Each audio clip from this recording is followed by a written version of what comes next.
So let's ask the question, what is wisdom? What is wisdom?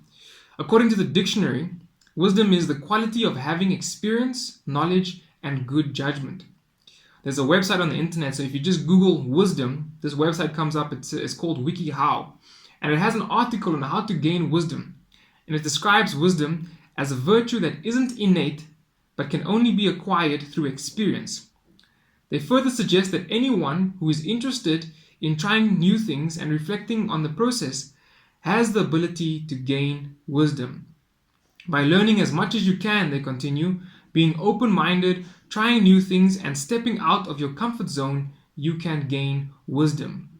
I also once heard someone say that knowledge is being aware that a tomato is a fruit, and wisdom is knowing that it's not good to put it into a fruit salad. What does the Bible say about wisdom, though? In Exodus 28, chapters 28 to 31, we read that God gave certain men wisdom, and that wisdom and this wisdom that God gave them enabled them to make articles of clothing and furniture for the wilderness sanctuary. And so wisdom here is the ability, God-given ability, to craft things that are both beautiful and pleasing to God.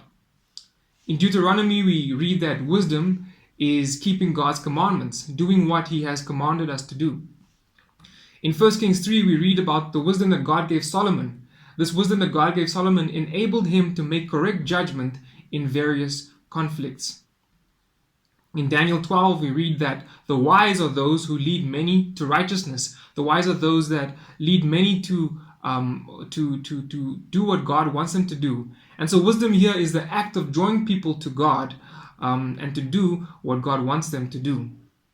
In Revelation, we read that those who are wise are those who are able to understand the prophecies of the Bible, being able to interpret them and to know what they mean for us today. All of these biblical descriptions are descriptions of the wisdom that I believe Jesus had. We see Him making accurate judgments in conflicts. We see Him keeping all of God's commandments. We see Him understanding and interpreting Bible prophecies. And most importantly, we see Him drawing many to righteousness, drawing many to do what is pleasing to God.